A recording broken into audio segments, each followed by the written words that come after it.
voulais te remercier encore d'être avec moi aujourd'hui pour justement discuter de la place de la femme, du secteur des artistes en cette période de Covid. Même si on ne peut pas être ensemble, vraiment, merci, merci.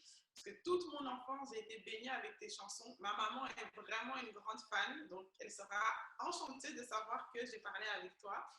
Et donc, j'avais quelques questions. Et ma première, ce serait, depuis que tu vis au Rwanda, est-ce que tu vois que la place de la femme a changé et a évolué entre avant que tu retournes et maintenant? Eh bien, sans aucun doute, ça a vraiment changé.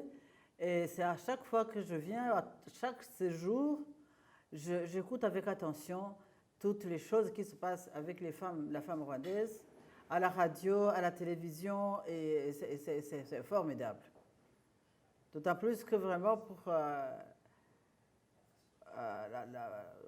on appelait ça la promotion de la femme. Du temps où j'étais, moi, aux études. J'ai fait des études à l'école sociale et c'était le but.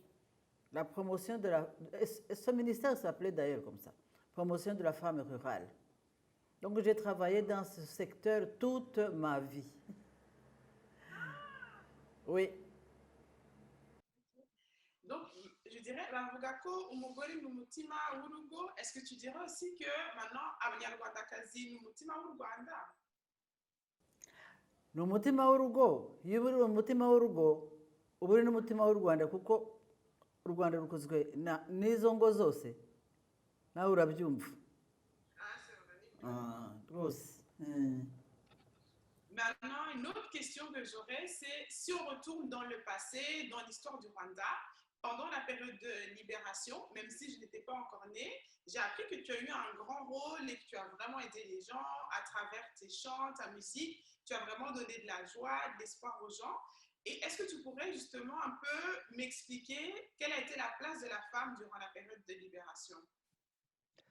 Écoutez, vraiment la place de la femme, si je sépare la place de la femme et la place de l'homme, parce que tout le monde a travaillé main dans la main, mais nous avons formé des groupes de danse, nous avons formé des enfants, nous avons créé des chorégraphies, nous avons fait des chansons, et nous avons mobilisé enfin, les Rwandais, en tout cas beaucoup, et même les autres communautés de l'Europe, à, à participer à cette grande action qui était la révolution, qui était de rétablir la paix au Rwanda et l'unité au Rwanda et d'essayer de faire oublier ce génocide, même si on ne le peut pas. Oui, c'est vrai, c'était très, très important et merci pour ta réponse. J'ai appris quelque chose que je ne savais pas. Et donc, je me demandais maintenant si on fait un bond dans le temps et qu'on va aujourd'hui, donc on est en période de Covid, beaucoup de secteurs sont touchés, notamment le secteur artistique. Et je me demandais, pour vous, en tant qu'artiste, qu'est-ce que ce secteur et les artistes pourraient faire pour s'adapter? Écoutez, nous avons été frappés fort parce que les artistes jouent sur des scènes qui réunissent du monde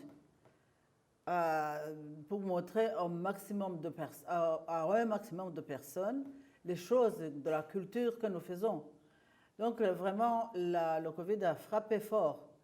Mais nous avons trouvé des autres moyens qui ne sont peut-être pas nécessairement accessibles à tout le monde ou bien qui ne plaisent pas nécessairement à tout le monde. Ce n'est pas vraiment l'enthousiasme. Mais les concerts virtuels, nous en avons déjà fait un ici à Kigali pour le 1er janvier pour souhaiter bonne année à nos fans et à nos amis de la culture et tout ça. Et nous continuons à essayer de le faire. C'est évidemment différent de jouer devant les caméras que de jouer devant du monde et voir leur enthousiasme et être encouragé et sentir qu'on donne de la joie, c'est très différent. Mais nous prenons ça comme un devoir de pas nous laisser abattre parce qu'il y a une pandémie ou parce il y a une interdiction à gauche, à droite de faire ceci, de faire cela. Même de nous réunir à beaucoup dans la maison ou dans je ne sais pas quoi, c'est compliqué. Même pour les mariages, c'est des réunions, des choses normale, habituelle, coutumière qui se passe, mais c'est déjà très mal. C'est déjà très triste que nous ne pouvions pas nous réunir, même pas pour accompagner nos morts. Donc, vous savez, nous ne pouvons pas nous plaindre vraiment de ça. Nous faisons ce que nous pouvons pour continuer quand même, pour ne pas nous décourager. Et je me demandais alors, est-ce que cette période t'inspire artistiquement? Est-ce qu'elle t'inspire de nouveaux morceaux, de nouvelles choses? Écoutez, donc c'est vrai que quand nous composons pour la joie, pour le bonheur, pour la tristesse, pour les événements. Oui, et effectivement, il y a une petite chanson, enfin une chanson que je viens de créer pour parler du corona. Ouais, elle va sortir bientôt. Elle s'appelle Corona, tout simplement. Ah, ok, le titre sera facile à retenir en tout cas. Ça, c'est pour sûr, oui, tout à fait. Ok, on attend avec impatience alors qu'elle sorte pour l'entendre. Et donc, je me demandais, pour terminer, est-ce que vous auriez un message à transmettre peut-être à nous, les jeunes femmes de la diaspora ici en Belgique? Parce qu'on sait que vous avez aussi vécu ici et peut-être en chanson. Peut-être pas une chanson, mais, mais la femme a toujours eu un rôle important dans la société. Donc, c'est la maman qui éduque les enfants, c'est la maman qui reçoit des amis, des frères, des sœurs et tout ça. Donc, la femme doit, en tout cas pour le moment, vraiment essayer de reprendre toujours ce sujet, de répandre cette précautions qui sont absolument nécessaires pour ne pas nous contaminer mutuellement. Réapprendre et répéter le masque, répéter le lavement des mains, répéter la désinfection, répéter tous les gestes qu'il faut et ne pas se serrer entre nous, même en se cachant, parce que vous savez que c'est pas toujours bien compris, donc, et de pas être serrés les uns aux autres, de faire attention, surtout quand nous sortons dans des consultations de médecins, dans des choses comme ça, d'être vraiment éloignés les uns des autres.